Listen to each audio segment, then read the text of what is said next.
So, welcome to the David Friday. My name is Michael Olschimke. I'm the CEO of Scalefree. We run this session here every Friday, 11 o'clock Central European Standard Time, to allow you, the audience, to ask questions about data OLTP, about data-driven data flows, data-driven solutions, and then cloud technologies, anything data relevant, I would say. If you receive multiple questions, and you can use the chat here, you can use the Q&A in this client to ask live questions. Also raise your hand if you want, and I'll give you voice. Don't misuse it, right? Also show you a form that you can use after today's session where you can submit your questions. Give me some lead time to prepare a short slide with your questions essentially for reading. If you receive multiple questions, I will cherry pick one of your questions essentially, and it's a bit time boxed to make it a good YouTube video essentially. All right. And the group is getting larger and larger. It's really nice. We received a question. Let me just share my screen here. So I'm catching up at the moment with the open questions, so bear with me. All right, so this question here is about this person here, this attendee here, has multiple source systems, operational source systems, which all feed into the enterprise data OLTP. And one of the systems breaks. Well, there's essentially a disaster, system goes down, and a recovery process. And there is some data, like 3 hours worth of data, which there's a time span of 3 hours which is missing. During these 3 hours, at least that's how I understand it, during those 3 hours, the remaining 2 other systems will keep loading into the data warehouse. And the question is now how we deal with this in Data Vault. And second part, or bonus question, or bonus comment, is to avoid an effectivity satellite for each hub. Let's talk about both challenges here, because in my opinion, it's a bit separate, to be honest. First of all, let me switch to the whiteboard to show you how I would model this from a modeling perspective. Because the first part of the question is not that big deal, to be honest. At least if I understand correctly. So that's number one. In the bootcamp training, we recommend to split satellites by source systems. And that's what I would do here. So per source system, and to be honest with you, my modeling style is really per source table typically. So I'm not a big fan of denormalizing source tables if there's no need for that. The only exception really is the pre-join of business keys. That's what we do all the time. So that's where we pre-join those business keys from other tables in the source. But other than that, I typically create one satellite per source table. So let's say you have a customer let's say a customer hub, and 2 customer tables in the source system. One for the, the names and the contact data, and the other one for, let's say, multiple addresses or something, or even just one address, doesn't matter. You could denormalize these tables, probably, but I would still stick to 2 satellites. I wouldn't denormalize it. Why? Because, first of all, for the raw data vault, I like to stay as close as possible to the source data. Well, we integrate the data by the business key, right? The reason for that is because I don't know what to produce yet. I might know the first result to be produced. I know the first report to be produced, and for that, the business vault and so on. And this first result might take advantage of a denormalization. Okay, granted. But what about the next one? For the next user you haven't met yet, you haven't shaken hands yet with, but they roll in a couple of sprints from now, and they would like to have access to they want to have a dimension or something based on only one of those tables. So you have to normalize the data again that you just denormalized, right? So that's the thing. So that's number one. That's just a side comment. So we have the recommendation of creating 1 satellite per source, even maybe per source table, and that should lead in your design, let's say, to a hub customer and 3 satellites. There's a satellite customer system A, satellite customer system B, satellite customer system C. You're not here because of my handwriting, right? So those 3 satellites are fed into the system. Now, if one of the loading mechanisms fails because the source system goes down, it's not available anymore, well, so be it, to be honest, for now. So you have 2 systems where you keep loading, and for 3 hours, you have a gap of data which is not coming in. Well, my assumption is after 3 hours, you can keep loading from the system because it has been recovered, which means that after 3 hours, when you take another look at the source data set, there will not be many changes, probably. Depends on the recovery problems, right? But let's assume there's not much changes, so you won't get lots of data in here. So the only satellite which is affected is the satellite for the source system. And you might miss some deltas, but to be honest, you don't miss them because the source system did not deliver them. So it's not your fault, it's not your problem actually. It's a problem to source system. But you essentially maintain what you get delivered, and that's it. That's what you can work with essentially. You can even deal with the fact that they deliver, let's say, they might, let's say the data is fed from a message queue to the operation system, and they might process the messages later. Well, first of all, that will lead to deltas, so it's not a problem at all. Even if you get late arriving data, let's say they fix something more, and they give you the data of the 3-hour time span somehow a bit later tomorrow. We can even deal with that to plug that into the satellite history-wise at the right position as well. So there's also backdating the load date, logging it, how you backdated it for auditing purposes, but it will be an option. So we can deal with those situations as well. But the problem, the whole problem is really limited to this one satellite. You're not affecting the other satellites and making the problem even more complex, essentially, right? So we're limiting the problem here on one entity, or well, all the entities coming from the source system, to be honest, right? Because you will break the data into multiple hubs and satellites, and therefore there will be more satellites and hubs links affected, but it's all limited to those satellites coming from that source system, essentially. And then there would be a PRT table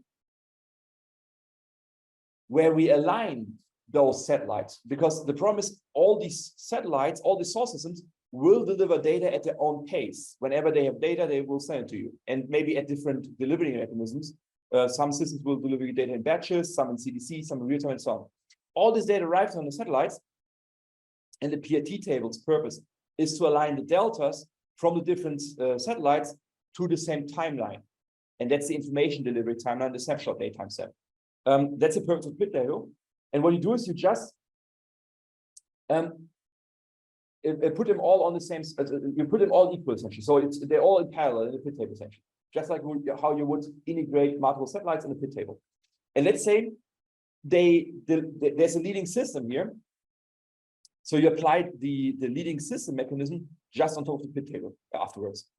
And that should solve the recovery process problem, because I assume at the moment that you're loading data into the same satellites, and that's when things get messy. That's the problem, or should be the part of the problem, I think, in your situation. All right. So I'm not sure if you're here actually. I didn't follow up with the name. Okay, so that should solve the first problem. Let me go back to the slide. The second part of the question. 1 second, I'm going to find you.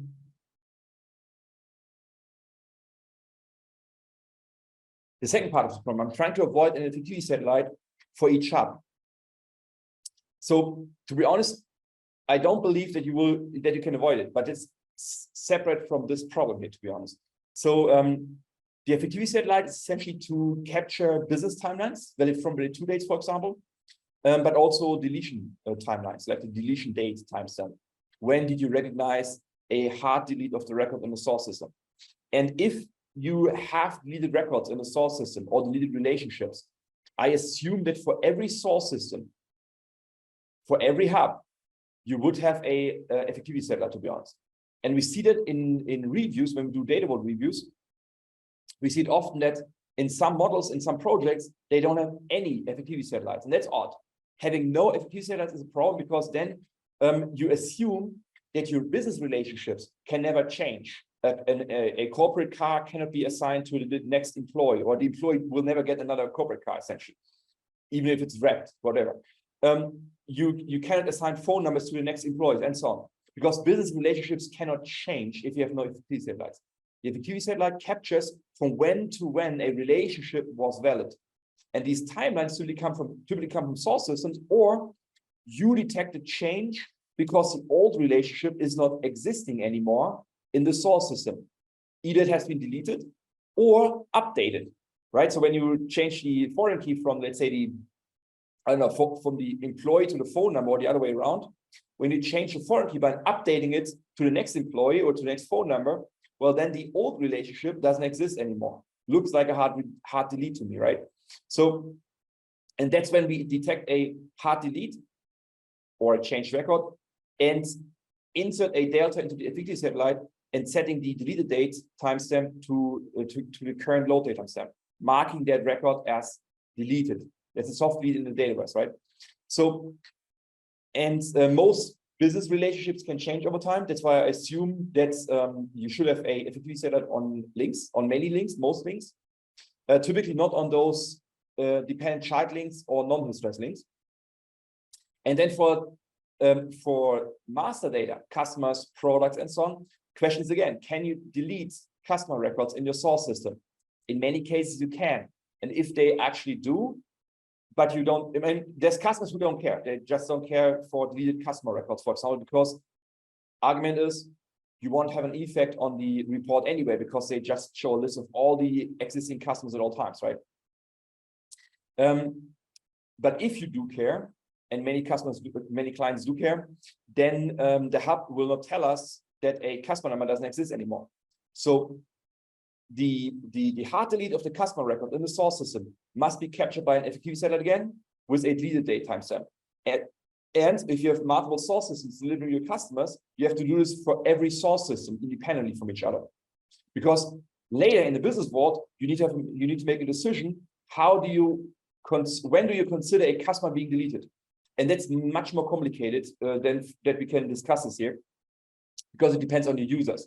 They will define that when a customer has been deleted from the leading system, whatever that is, consider the customer as being deleted. Or something like, if the customer has been deleted from all the source systems, then we consider the customer as being deleted. But I've never seen this actually happening, right? So that's the other thing. But yeah, so that's a business rule. When do you consider a customer as being deleted? And what you do is, in the raw data vault, you prepare the facts to make that decision, essentially, in the business world. That's the idea. And that's why we need a deleted flag or deleted timestamp, typically, from each source system, independently from each other, so we can provide the input for any type of business rule downstream in the business world. And that's why I'm not sure if you can avoid those. I would strongly suggest you have effectivity satellites in your raw data vault and later in your business vault when you actually calculate the existence, non-existence of the record data. All right, so that has nothing, or should have nothing to do with the first part of the question, actually. You can't avoid those effectivity satellites. All right. Yeah, good question, and a nice group here. I see that. Very nice. Okay, cool. So if you have a question like this, very quick question, head over to this URL, sfr.ee/dvfriday. That's where you can type in your questions in a form, essentially. Upload pictures if you want. Yeah, give some context. What's the issues, essentially. There's more webinars at Scalefree. So when you go for https scalefree.2/webinars, there's a monthly DB2 webinar at the moment and a monthly Warescape webinar, also from our experts on the tools. And the Data Dream in 2023 is coming up in Hanover on October 10 and 11. We're organizing at the moment the speeches with the vendors, but also with clients, presenting essentially their challenges, their solutions, all around data vaults. I would say most of the sessions are really data vault, a bit of big data, a bit of cloud. It's a good mix in the end. And it would be nice if you could essentially meet you guys there, because I know a lot of you guys only virtually, which is okay, but it's yeah, in person is much better. Say hi, because I don't see your faces. Say hi that you joined the Data Vault Fridays, which would be nice. Yeah, because otherwise I wouldn't recognize you from the onset. Okay, cool. Yeah, thanks for joining today. Wish you a nice weekend and hope to see you next Friday. Thank you, guys. Oh, by the way, next Friday I'm on vacation, so it won't work. But I'll make sure there's somebody comes in and takes over the show. Okay. Thank you, guys. See you then in 2 weeks, I think. Okay. Thank you. Bye-bye. Thanks for joining today. If you'd like to discuss this further, give us a call on the number below here, and we're happy to discuss this with you. See you next time. Have a nice weekend. Bye-bye.